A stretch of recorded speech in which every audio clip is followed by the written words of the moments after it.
Hey everyone, what's up? It's Ventus with Fire Emblem Heroes, and this is going to be a commentary on the Grand Hero battle for Xander Paragon Knight. Alright, so if you're here for the Lunatic version, you can skip ahead a couple of minutes, as always. I'm going to do the hard one first. Just going to breeze through it and talk about the map a little bit, and then, we'll get to the meat of things in a little bit.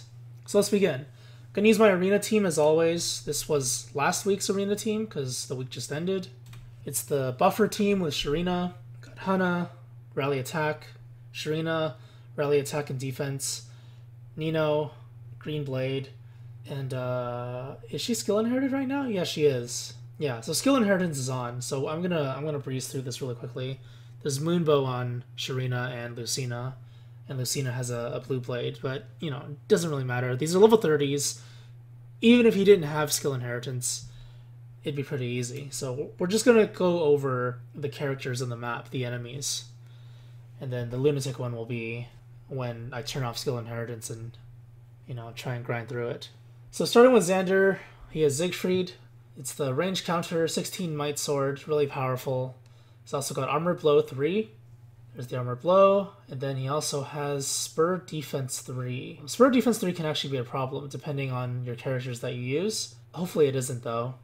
But you'll see later, it isn't a problem for me. His last skill is Blazing Light. Before combat, this unit initiates. Foes in an area near the target take damage equal to 1.5 times the unit's attack, minus defense in Xander's case. Pretty straightforward. Xander has pretty terrible skills.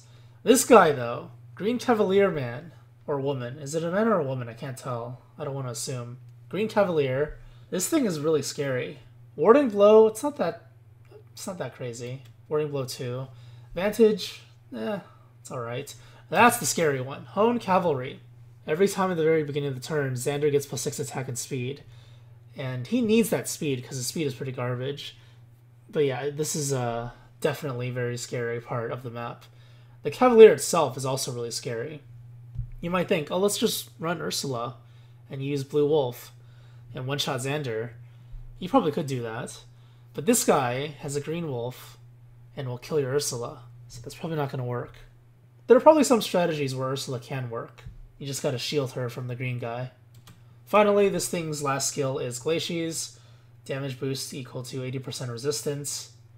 On hard mode, this is like 20-ish damage? 21 damage? Something like that. It's probably not going to be relevant. Even on Lunatic, it's probably not going to be relevant because it takes 4 turns to charge, or 4 attacks. It's too much, way too much. That's why Iceberg is generally considered better. Okay, now we have these 2 units. Sword, Lance, exactly the same stats, exactly the same weapons, except one is Killing Edge and one is Killer Lance. Both of them have Armor Blow, both of them have Quick Riposte, and both of them have Ignis, which is also pretty bad, but Ignis might actually go off. Because this guy dies pretty quickly. You want to prioritize killing him, but these 2 you kind of leave on the field for a little bit. Unless you have the units to just destroy them, which a lot of people probably do. Finally, it's the Cleric. Wings of Mercy 3 lets her teleport around.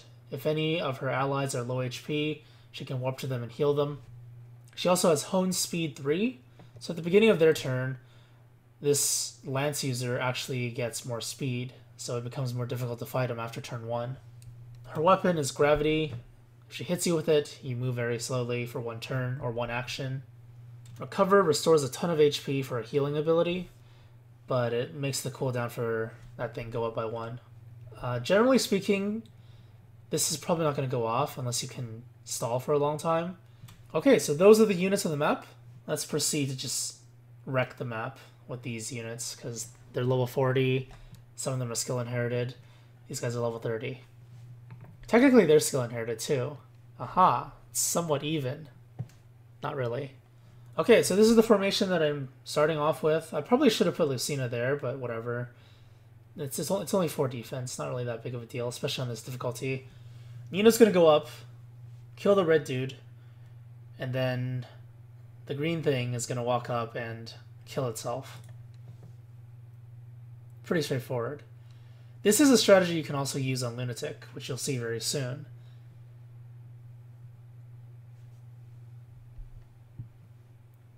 Rest of the turn doesn't really matter. So the Cavalier is gonna do no damage. Oh, Nino actually doesn't kill. Uh-oh. What happens then? Nino actually couldn't kill. Surprise, surprise. Maybe I should have buffed with Rally Speed. But the thing with Rally Speed is that there's like no place to actually put your character. That's the unfortunate part. Because there's only one tile you can use to rally with. Okay, so I kill this guy. And then Xander becomes scary. Xander is scary. Look at that buff. Oh, so many stats. But it's okay. Lucina kills anyway. Now I just move everyone up.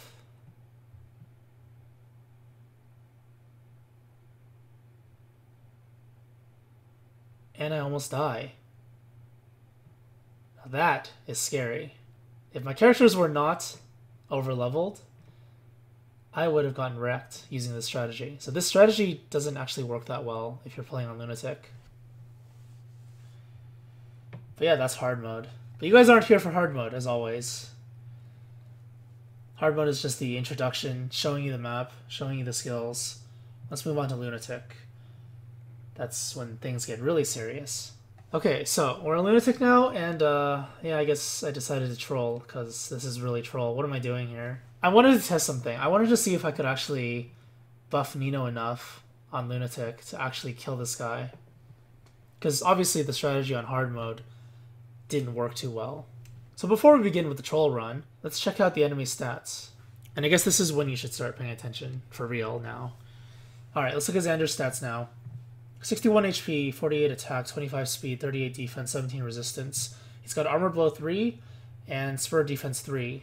Siegfried, obviously his ranged counter weapon, 16 might, really powerful. Blazing Light, deals damage, 1.5 times his attack, minus defense when he gets it charged up. It's probably not going to get it charged up unless you tank him for several turns in a row. So looking at these stats, what it means is that obviously hits for a lot of physical damage. He has really high defense. Holy crap. If the Xander you gets this much defense, that's actually really insane. 38 defense in a non-armored unit is really insane. Not sure if that's actually the case. I have yet to level my Xander. And his weak stat is obviously resistance. So keep in mind his speed, 25. You need 30 speed or more to double him. That's going to be relevant if you want to finish the map quickly. Having the ability to double everyone on the map is probably really important, so just pay attention to this if you haven't seen it already. Green Cavalier, Warding Blow 3, gets plus 6 resistance on initiation. Vantage 3, when below 75% HP, this unit will counterattack first. And then obviously the Hone Cavalry is still there. Green Wolf Plus, Glaciers is still the same.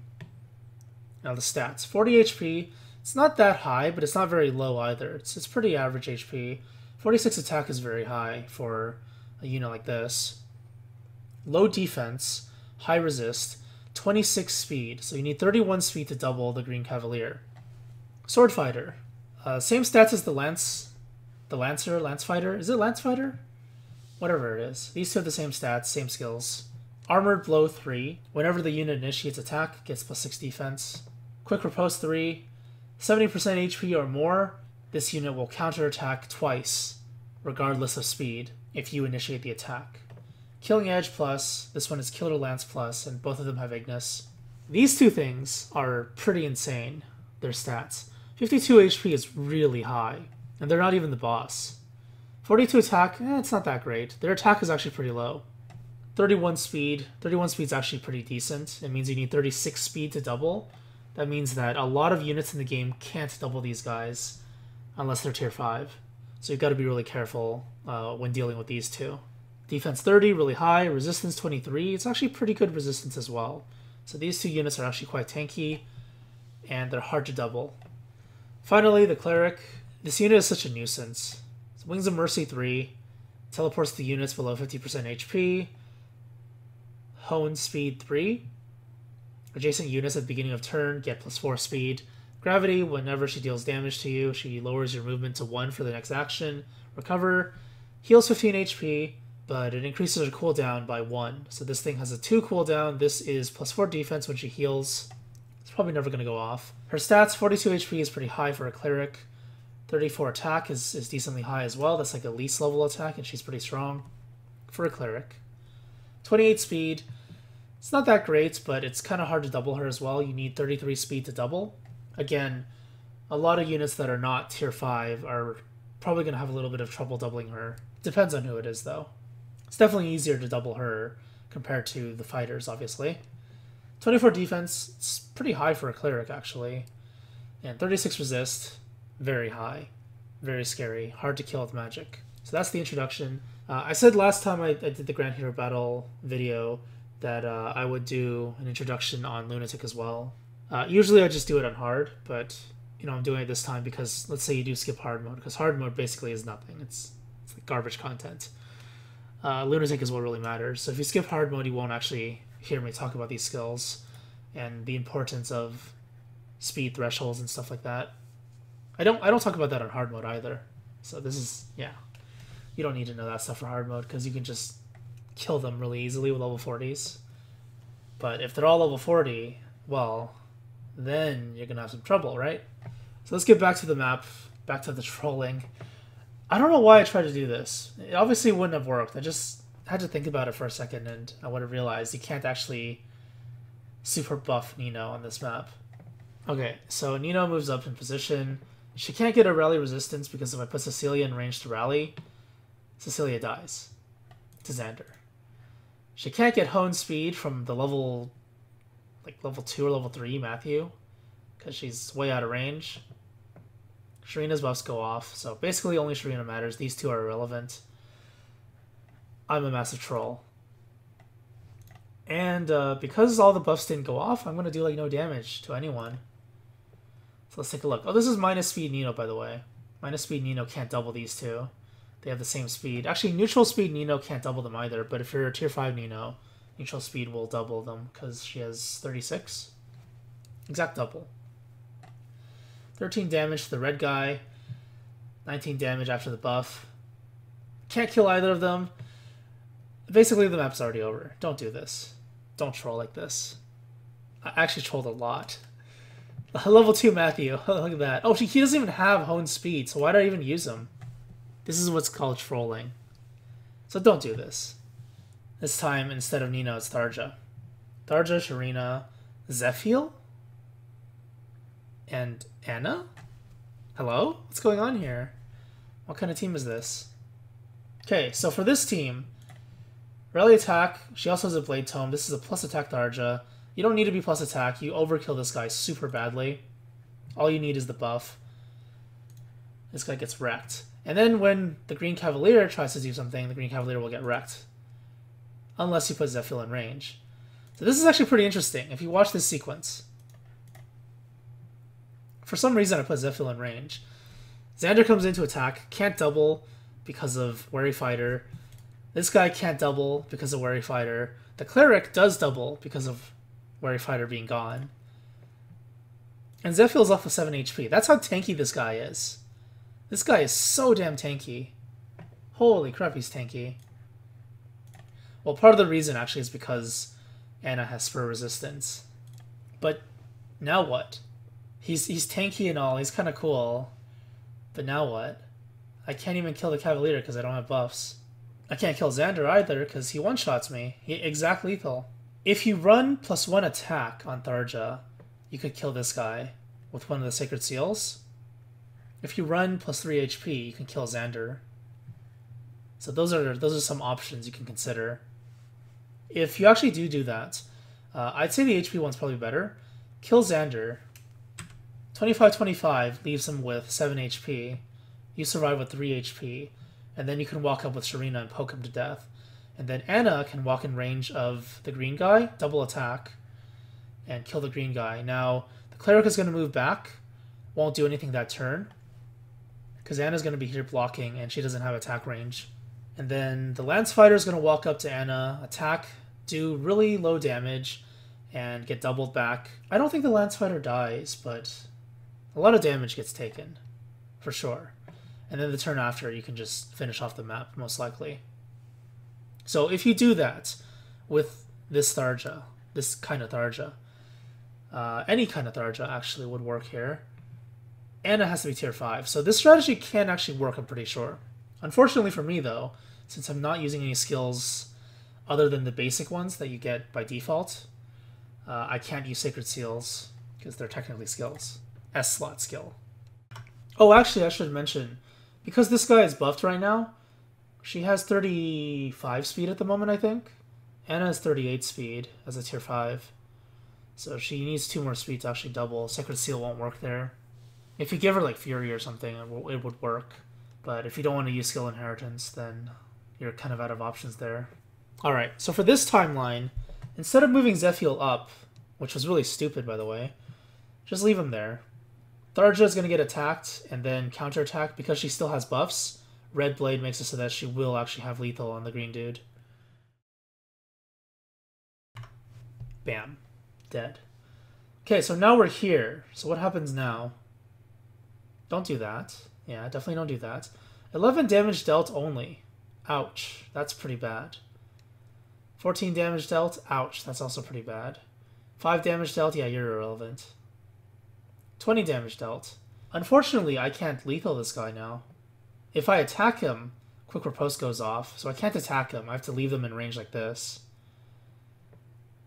And I decided to attack. It's probably not a good idea, because he charges Ignis. And because the Cleric is next to him, he gets healed. And basically that damage was almost non-existent. So yeah, once I reach this point, unless I have a +1 attack seal, I can't actually finish the map. If I can actually one-shot this guy, it's possible to tank up Xander and the Cleric. Xander has 48 attack, which ends up being 57 after Weapon Triangle. 57 minus 22, which is Anna's defense, is 35. So Anna lives with 6 HP. The Cleric has 34 attack. Anna has 28 resist. Which means she takes 6 damage divided by 2, 3 damage taken. So she'll have 2 HP left. No, 3 HP left. So if you actually do have a +1 attack seal, if you're running any type of damage boost on the tier 5 Anna, you can actually kill this guy after doing this strategy. But I still wouldn't recommend this strategy. It's just another failed run, just to give you an idea of what works and what doesn't. It's very unfortunate that this strategy with these characters doesn't work out. Zephiel is completely useless. Don't use him. just save yourself the trouble. Don't use him. I'm sure there are ways to use him on certain teams, but for this team, if you're gonna run this kind of team, don't do it. A tier 5 Tharja would actually be okay here. Tier 5 Tharja would give you enough damage, but yeah, I don't have that. So let's move on to the actual strategy to clear the map. All right. So similar to the Zephiel Grand Hero battle, I decided to do a buff team because buffs are strong. Why not? Blade Tomes are really powerful. Blade Tomes are probably one of the easiest ways you can actually do these Grand Hero battles. It's unfortunate, though, that these are not characters you can just get right away. Both Tharja and Nino and Oboro here must be pulled. So there's an RNG factor. If you don't have them, it's very unfortunate. That's just how it goes sometimes. Okay, so let's take a look at the strategy. Turn 1, or turn 1 that matters. Rally attack. So Tharja right now has +4 attack, +4 defense because of Sharena's Fortify defense and rally attack. It gives her a total of 12 bonus damage on hit. So the 2 attacks, double attack this guy. She has 32 speed. This is a neutral speed Tharja, but because of Darting Blow makes it so that you can double the guy. And I'm just going to move everyone in position. Nino's going to benefit from the buffs as well. The Green Cavalier is going to walk up to Tharja, suicide, just like in the previous strategy. And now we're at a better situation than before. Tharja attacks, Nino gets a buff. Sharena walks up, Nino gets a buff. She's sitting at 4 attack, 4 defense, which is 12 damage on the Green Tome. Green Blade Tome. 42 damage dealt. And now Oboro is not going to attack Xander. She's going to attack the Cleric. Cleric double attacks Oboro because she's really slow. Xander can't double attack anymore because the Green Cavalier doesn't give him hone Cavalry anymore because he died. So Xander only gets 1 attack off an Oboro. The map is basically over by now. If you can get to this point, So because Oboro has really high defense and because of Tier 5 Sharena's weapon, she gives -4 attack and an aura around her. Xander actually can't hurt Oboro. Not anymore, because he doesn't have his Hone Cavalry buff anymore. But we're not going to attack Xander. We're going to attack the Cleric. And Sharena is going to be the one who kills Xander. But she doesn't. Last week's arena, there was a funny little quest that I put on the screen. If you're not familiar with my arenas, I do quests, like kill quests and like kill counters and other types of counters. There was one where it said, fail to lethal because... Actually, it should be here. Oh, that's not the one. There we go. 1 damage off lethal because Hone Attack 2. Hone Attack 2 is Nino's ability. And, yeah, 1 off lethal because of Hone Attack 2. But it's okay, because I can just follow up and kill him in 1 turn. Kill him in 1 attack afterwards. Tharja goes up, attacks, dead. Easy peasy. And the map is basically over now. So this map is actually pretty straightforward if you're not trolling. If you have someone who can tank up Xander's attacks, these two, if you have someone who can take care of this guy, and then also take care of the green dude, these two are the biggest problems, I think. The Green Cavalier is such a big issue. Oh, be careful of Oboro's HP as well, if you do decide to use her. This is not a max level Oboro, she's like level 38 or something. But yeah, the Cleric actually deals a ton of damage. And yeah, that's it. If you don't troll, you can beat the map. You can actually beat the map. How about that?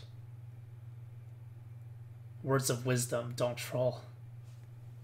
Don't use level 2 Matthew without Hone Speed, for Hone Speed. Alright, let's take a look at another strategy. Every time I do one of these Grand Hero battles, I think every time I've done a Gordon-Olivia battle. So I'm going to do it again for this Grand Hero battle.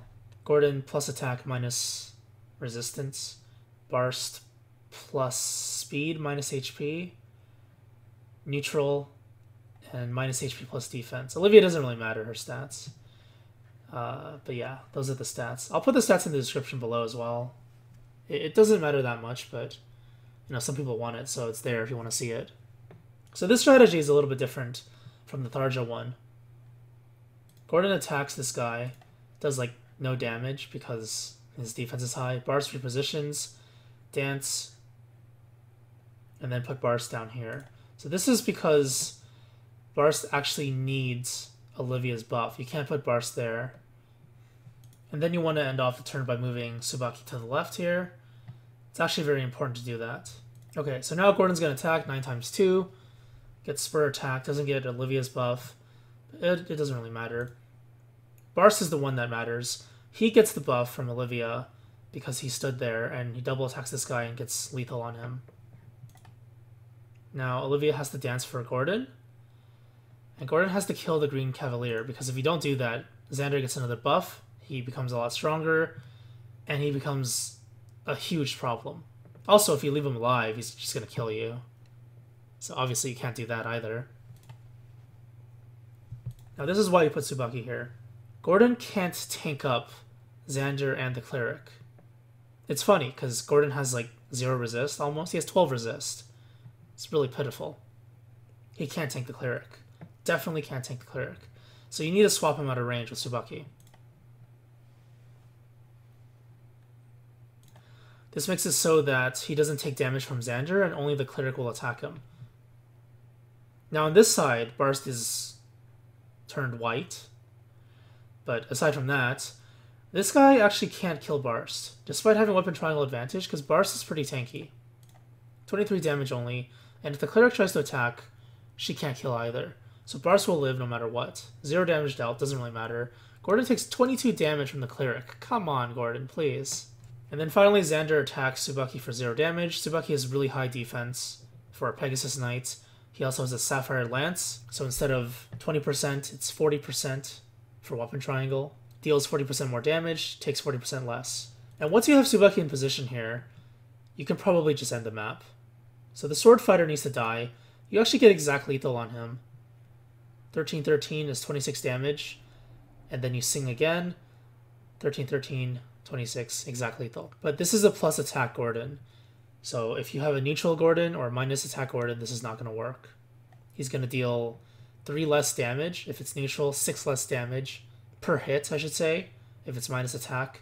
If it's a tier 5 Gordon, you can be neutral and he'll still kill. But minus attack, tier 5 Gordon will not work. Because, let's see, Brave Bow gets 3 attack, tier upgrade gives 2 attack, so that's 5 more damage. And then minus 6. So you're actually 1 off lethal, essentially, if you're a minus attack, tier 5 Gordon. Klein is, well, Klein is the same attack, but actually deals more damage than Gordon on attack because of Death Blow. Gordon only has plus 3 attack as a skill. Klein has plus 6 attack, on initiating attack. So I think a minus attack Klein would actually do the job as well, if you wanna do that. But the key here is to have Barst in range. Barst is the one giving Spur attack to Gordon as well. Don't attack the cleric, because you need to save Barst.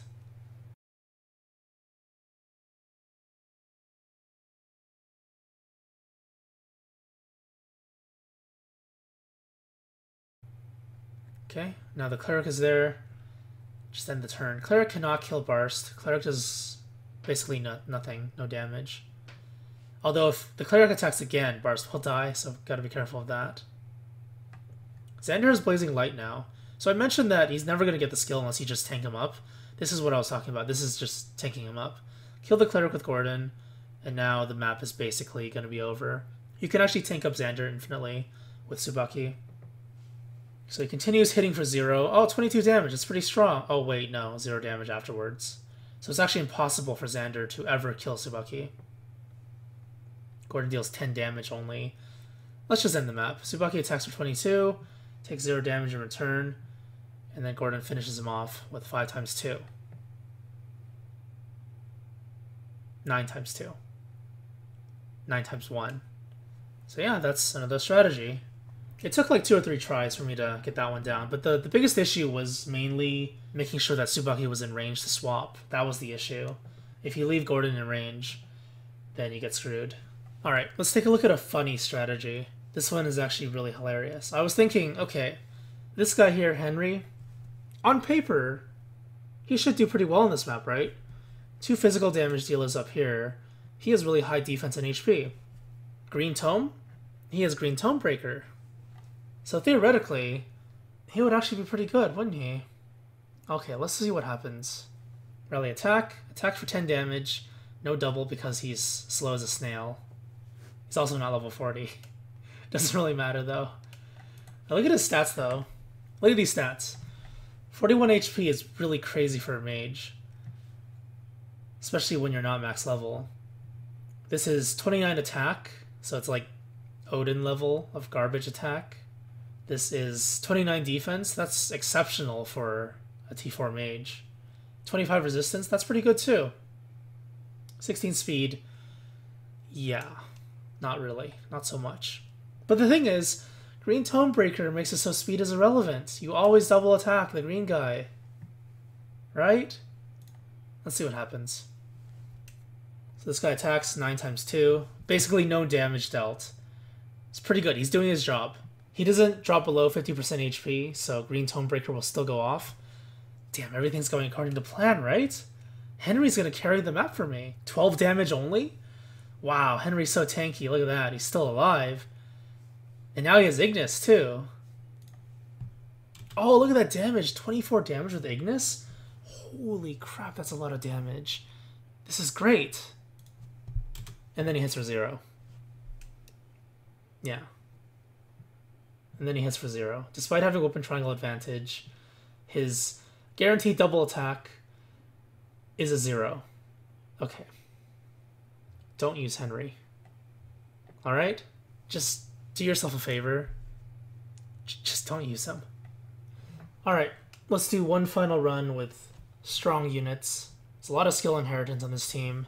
I mean, it always comes down to this. Whenever I want to just use strong units, Lucina, Gordon, usually it's Olivia, but I'm going to put Erica in here just for fun, because she's like super skill inherited. She's got Swordbreaker 3, Hone Speed 3, she comes with that obviously. She's a tier 5, so she has her Legendary weapon, Ziglinda. It's a really strange name. The pronunciation's weird. I mean, I think most people would say, like, Sigland. If you were to give it, like, a purely English pronunciation, I think Sigland is what people would say. But I'm pretty sure it's supposed to be Ziglinda. Or maybe it's, like, Ziglinda, if you want to be really precise. Even though I probably butchered the accent, the pronunciation. But anyway, yeah, she has that. And she also has Rally Defense. And she also has Moonbow. Or New Moon, I guess. Not Moonbow yet. So yeah, she's like super skill inherited. I wanted to use her. It's because I pulled a T4 version of her, and it turns out that she was actually good. She was plus speed minus resist. Gordon has Brave Bow, obviously. Vantage, obviously. Instead of plus 3 attack, he has Death Blow 2. He has Bonfire. And he has Spur Defense 3. And Shove. Yeah, he always has Shove. Lucina has Blue Blade. Moonbow. If you've seen the Arena series, then you've seen what she has when I turn on Inheritance. Threaten Speed 3. She's pretty ridiculous when attacking anyway. And Corrin's just there because I couldn't think of a blue unit to bring in. Alright, Rally Defense. Look at her. Holy crap. This thing, Erica, is a buffing machine. Let's see if we can actually see her stats.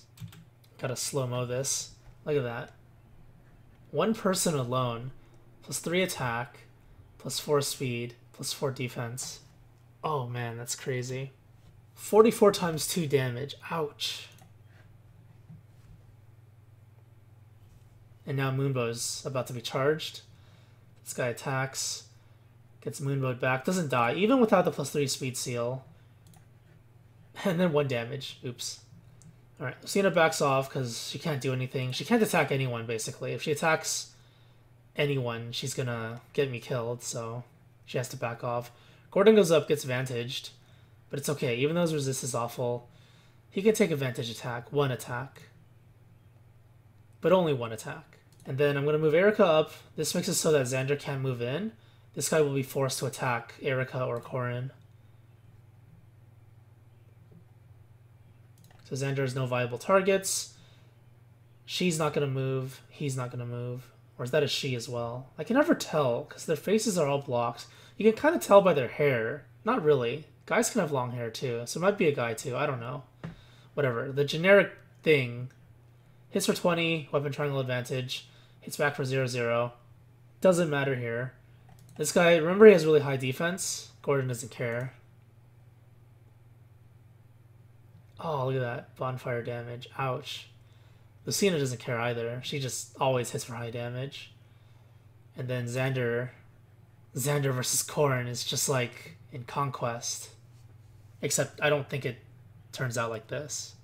Because Dragonstone makes it so you can't double, if I recall correctly. You can still one-shot him though, I'm pretty sure. With Dragonfang, I'm pretty sure you can still one-shot. I mean, this is assuming you're playing the game without DLC and stuff. That's how I always play the game. If you play with DLC, everyone can one-shot everyone. Bam, bam. Lots of damage dealt. Rally defense, for good measure. This guy's gonna teleport, heal, but it's meaningless. Because Corrin is too strong. And let's give Erica a kill too. Get that Moonbow off. Alright. That's all I'm gonna cover for this video. I already did a lot of stuff. Several strategies. One going right, one going left, one with skill inheritance, and a bunch of weird fails. Hopefully you can give these strategies a try. It may not work exactly the way you see it on screen, because your boons and banes may be different. You may not have all the units, but hopefully you can work something out. Try something similar to this if you haven't figured out how to do the map yet. But the thing is, with skill inheritance, it makes the map a lot easier, as you saw with Lucina. I mean, Lucina is probably an extreme example because she's a really strong unit. She can tank a character that's got weapon triangle advantage and then hit back for a ton of damage. Obviously that was with Moonbow, but you know, if you can skill inherit, you have Moonbow available. Closing statements for this battle. I still think the Ursula battle was the most difficult one. The most difficult and the most interesting strategy. But at the same time, you can also do more interesting strategies that I haven't thought of. I mean, someone always works out some way to finish the map with like tier 3 units and like Reese or something. So I'm pretty sure you can do it. I think this was actually kind of difficult, surprisingly. When I first saw the map, I'm like, okay, this is actually really easy. But then the fact that the green Cavalier guy covers the entire map except for one tile is pretty troublesome. So I'd have to say that this is probably the second hardest Grand Hero battle. I still think Nevere and Zephiel were really easy. Michaelis is somewhere in the middle. And this one, I think, is a little bit more difficult than Michaelis's. Give or take a little bit. Maybe you rate them about the same. It really depends on what units you have as well, what kind of units you have available, and what kind of strategies you approach it with. But yeah, the screen should already be showing the characters that I used. But yeah, hopefully the video was helpful. If not helpful, hopefully you found Henry to be funny, I guess. Because that was pretty funny. I really did expect him to do something, right? You expect him to do something with buffs, green Tomebreaker, and weapon triangle advantage, and then he hits for 0. Didn't expect that. Honestly, I really didn't expect that. Alright, so that's it for this video. Thanks for watching. Check out the summon either today or tomorrow. I'm not sure exactly when, because I still need a couple more orbs. And check out the arena. It's going to be Team Zephiel starting today. It's going to be a pretty fun arena. Hopefully it doesn't end up sucking like some of the previous ones. Alright, I'll see you guys next time. Have a nice day, and have fun with Xander. I know I can be stern, but in time, I'm sure you'll think of me as a brother. I wonder if everyone at my castle found the eggs I hid. This isn't my normal attire. What do you think? Does it suit me?